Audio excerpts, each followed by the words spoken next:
بسم اللہ الرحمن الرحیم. ڈیئر اسٹوڈینٹس، السلام علیکم. آج ہم اپنا اردو کی طرف سیکھنے کا یا کچھ بھی لکھائی کچھ تحریر کو کیسے لکھا جائے اس کو شروع کرنے کا آج ہم اپنا پہلا جو ہے لیکچر شروع کریں گے. تو اس کا عنوان ہے اردو زبان کی پیدائش اور تاریخ.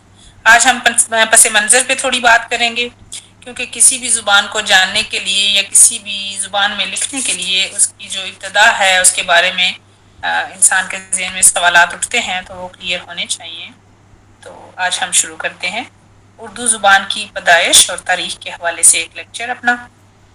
امید ہے کہ آپ لوگ اس سے مستفید ہوں گے اور آپ لوگوں کے نالج میں جو ہے وہ اضافہ ہوگا. اردو جو ہے وہ انٹرنیشنل لیول پہ بولی جانے والی تیسری بڑی زبان ہے، اور یہ اتنی وسیع ہے کہ بر صغیر پاک و بھارت میں شمال سے جنوب اور مشرق سے مغرب تک بولی جاتی ہے اور سمجھی بھی جاتی ہے. بلکہ اس کے بولنے والے دنیا کے دور دراز حصوں میں بھی پائے جاتے ہیں. یونیسکو نے جو دنیا بھر کی زبانوں کا جائزہ لیا تھا، اس کی رپورٹ کے مطابق اس کے بولنے والوں کی تعداد جو ہے وہ تیسرے نمبر پہ ہے. پاکستان کی یہ قومی زبان ہے اور سرکاری زبان بھی ہے.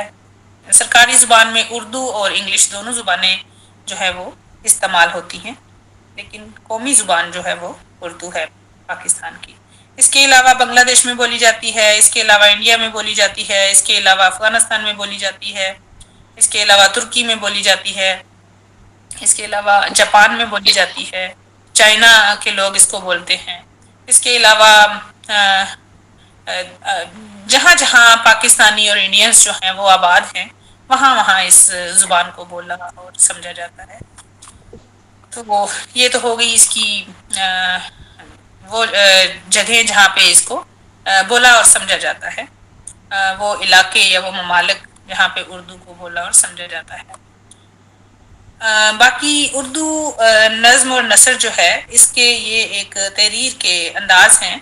تو یہ جو ہے ادب کا ایک وہ ہے سلسلہ شروع ہوا کہ اپنی بات کو مختلف مطلب کہ خوبصورت طریقوں سے بیان کر کے لوگوں تک اپنے دل کی آواز کو پہنچانا، اور وہ اس طریقے سے تحریر کرنا، اس طریقے سے قلم بند کرنا کہ لوگوں کو وہ اپنے دل کی آواز محسوس ہو.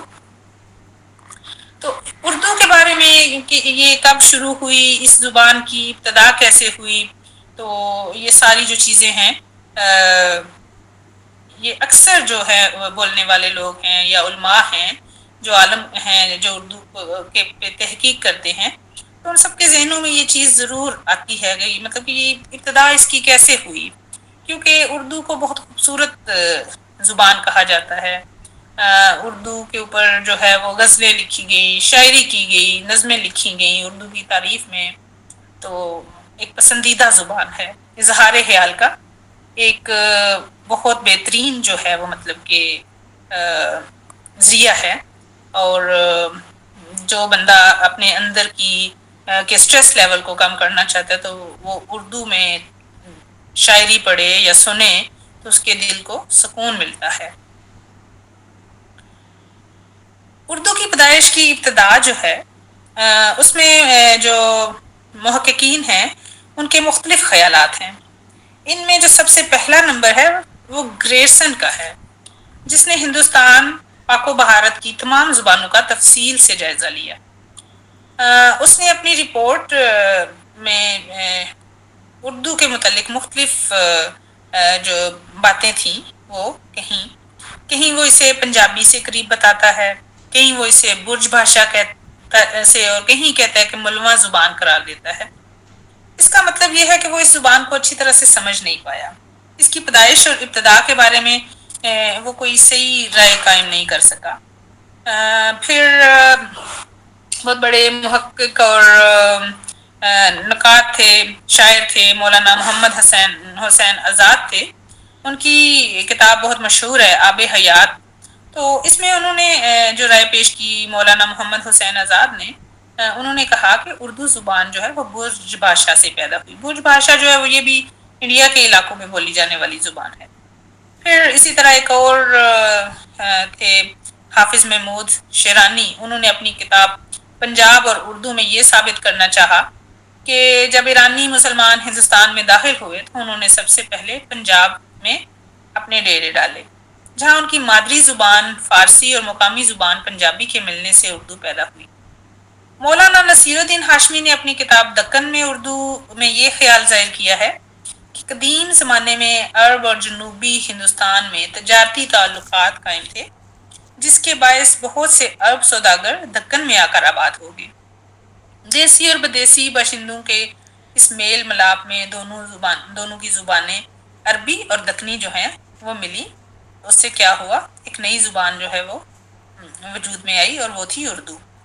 اس کے بعد مولانا سلیمان ندوی نے بھی نقوش سلیمانی ان کی کتاب کا نام ہے، میں لکھا ہے کہ اول اول جو مسلمان محمد بن قاسم کی کمان میں سندھ آئے اور یہیں آباد ہو گئے، ان کی زبان عربی اور سندھی کے ملنے سے جو زبان پیدا ہوئی اسے اردو کہتے ہیں۔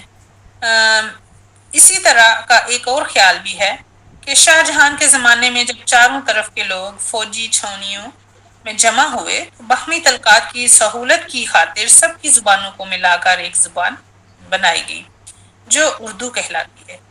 اردو کے جو معنی ہیں وہ لشکر کے ہیں اور یہ زبان اردو کہلاتی ہے۔ لشکر مطلب کہ مختلف زبانوں کا مجموعہ یا مختلف چیزوں کا بہت زیادہ جب لوگ اکٹھا ہو جاتے ہیں یا افراد جو ہوتے ہیں، جیسے کہ فوج کا لشکر ہو گیا یا مطلب کہ چڑیوں کا لشکر ہو گیا، فوج ہو گئی، یا ابابیل کا لشکر ہو گیا، یا وہ ٹڈیوں کا لشکر ہو گیا، جب کوئی اٹیک کرنے کے لیے کوئی چیز اکٹھی ہوتی ہے تو اس کو پھر ہم لشکر کہتے ہیں، لشکر کی شکل میں اس کو بولا جاتا ہے، اس کو کہتے ہیں کہ یہ لشکر کی صورت میں آ رہے ہیں۔ ان نظریات کو ابھی جتنی بھی اوپر حوالے دیے ہیں میں نے، ان نظریات کو قبول نہیں کرتے کیا جاتا، ان کو ریجیکٹ کیا جاتا ہے۔ اس کے اسباب ہیں کچھ، اس کے ایک سبب تو یہ ہے کہ اردو زبان عربی، فارسی، پنجابی، سندھی، دکنی، برج بھاشا، ڈیلوی زبان سے اتنے زیادہ بنیادی اختلافات رکھتی ہے کہ اسے ان میں سے کسی کی بھی بیٹی نہیں مانا جا سکتا۔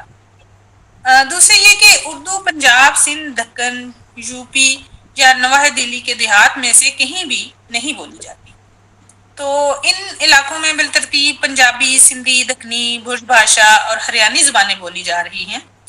تو اس وجہ سے کر کے کہتے ہیں کہ ریسرچ کرنے والے تحقیق نگار جو ہیں وہ کہتے ہیں کہ اس زبان کا ان علاقوں سے کوئی تعلق نہیں ہے۔ یہ صحیح ہے کہ جنوب مغربی یو پی میں اردو چلن ملتا ہے، لیکن وہاں بھی یہ بیشتر شہری مسلمانوں کے گھروں تک محدود ہے۔ تو مطلب شہری لوگ جو ہیں وہ تو بولتے ہیں، لیکن گاؤں کے لوگ جو ہیں، وہاں کے دیہات کے جو لوگ ہیں، عوام ہیں، وہ شہری ان کی بولی جو ہے وہ ہندو برج بھاشا ہی استعمال کرتے ہیں۔